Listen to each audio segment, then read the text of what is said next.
So the whole idea here is, okay, how do we solve more valuable problems? If I need to make more money, how do I solve more valuable problems?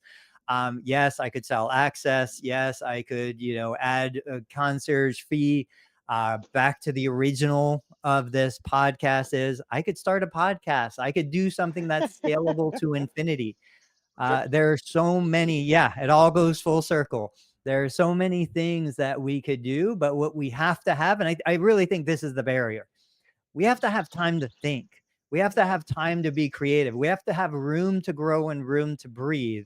And I've been in the clinic. Yesterday was my first full day in a clinic, seeing a full caseload in years. I can't even remember the last time I did. And I'm admitting it. When I got home, I laid on my bed and I fell asleep. Like, I was mentally drained. I was physically drained. There was no chance that I was going to record content, share ideas, talk to people, answer questions, all of the things that I love doing now. I could not have done that. And that was one full-time day in the clinic treating what I wouldn't even call a like busy caseload. I know clinicians that see double what I saw yesterday. But the point is, we have to understand, okay, what's a higher value problem that I can solve? How can I usually find in my world, I probably take 1 or 2 big paydays a year. And when I say a big payday, I mean like a 6-figure payday. Now that could be a real estate investment that I exit and I get a 6-figure, income profit from that. But if I can get 1 or 2 big paydays a year, my year's covered. I'm happy. I can then spend the time with you guys, talk, converse, think creatively, go out and exercise, do the things that I need to do. Um, so those are me solving more valuable problems. And that's what I found. But somebody like Josh, I mean, hugely successful, huge practice, lots of clinicians creating tons of value. I do think it's more challenging to figure that out for, multiple therapists as opposed to just for himself or just for ourselves. Well, I mean, I like the fact that he's doing it. I mean, he does a lot of different things. If you look at Rehab to Perform, look at their content. They actually produce really, really great outbound business to consumer content. So by all means, go steal their method. I'm sure Josh would love the challenge because they're always sort of one-upping themselves. I think you're right, Tony. Jamie Schreier and I had a conversation not long ago where he sort of shared how he structured his week, and one of his days of his week, and this is like first world ability to have this problem. One of his days of the week is like thinking about how to solve these problems, right? We all have a running list. I got the notes app on my phone. I'm like, I'll get to that. I'll get to that. I'll get to that. And Jamie's right.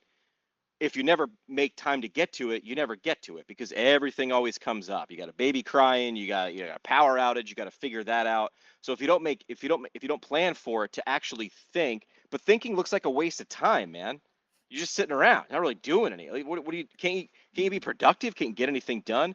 Those big ideas can turn into big returns, but it's hard to do those things. So guys, let's think about parting shots. We're going to Yeah. wrap it up here.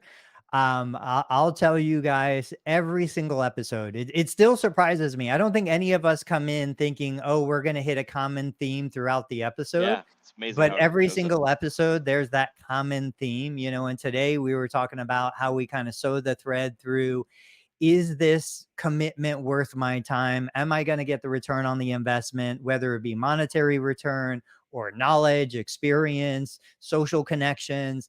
I think generally what I would leave today's audience with is we have to solve more expensive or more valuable problems, and that could be a podcast, that could be a new service, that could be changing the direction, pivoting what your physical therapy clinic is doing.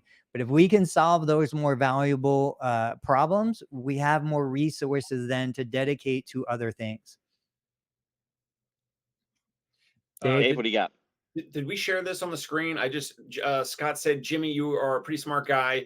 Your style of communicating is off the charts in a good way. I just wanted to mention, Jimmy's going to be Jimmy's humble. He's, but I was like really quick before my parting shot last week. I think it was like last Thursday's episode.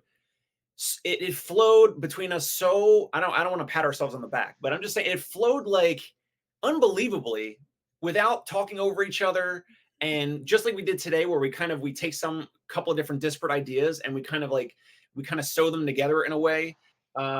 It's not easy. Maybe we make it look easy. That's just I just want to say, like, last week I think was the best that we've done, and I think today was pretty darn good as well. Not easy. I don't really have any. I don't know if you guys need to reply to that, but I just feel like there's a difference now of doing this for, I don't know how many months we've been doing this. Difference now Repetition, man. when we started. Yeah. Yeah, repetition helps. All right, so what's your parting shot? All right, parting shot. I think I like the idea of the access, either the musculoskeletal walk-in, the urgent care style of physical therapy. I like that. Again, it's okay if you're watching or listening and you've been in the profession for decades and decades or whatever, and it doesn't resonate with you. That's okay. But the healthcare consumer is changing. More people are spending Sure. money out of pocket. Co-pays, co-insurances, premiums, everything is more expensive. Healthcare consumers, whether they use ChatGPT, Google, Bard, whatever, Bing.com, whatever they are using, Yelp, to look online, healthcare consumers are paying more out of pocket, and they're saying, I need to be the leader of my decisions, whether it's my health and wellness, whether it's healthcare, whatever it might be, looking for restaurants, whatever. More people are becoming the leaders of their whole health and wellness journey. Yep. And so that's why these ideas around access, and whether it's concierge fee, more value, paying your physical therapist more, whatever, a lot of these things can be connected. And it's not for everyone, but I think there is room for that in the physical therapy profession. Yeah, I would say pay attention to what you value in terms of the businesses, the products, the apps, the things that you purchase or spend time with. Because again, as Tony pointed out, spending time with a podcast is still paying. I mean, whatever you're worth, you're giving that.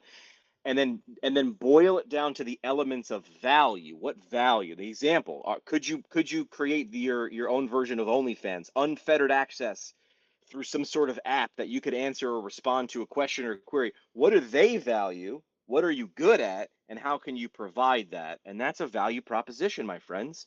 And the next jump that happens is right now is something that someone's talked about already. The next jump in healthcare, someone is talking about it right now, and everyone's looking at it going, that's dumb. That's never going to happen. It's not, that's so stupid, right? We're going to sell books on the internet? That's the dumbest idea I ever heard. Well, Bezos can't hear you right now because he's on his yacht selling books on the internet, but he understood what values he provided. And then when people understood that value proposition, they got over that culture change. You putting your credit card online and making purchases, and a couple days later, these things will show up, and I can no hassle return. He understood his audience's potential objections, and he solved for them. That's my parting shot.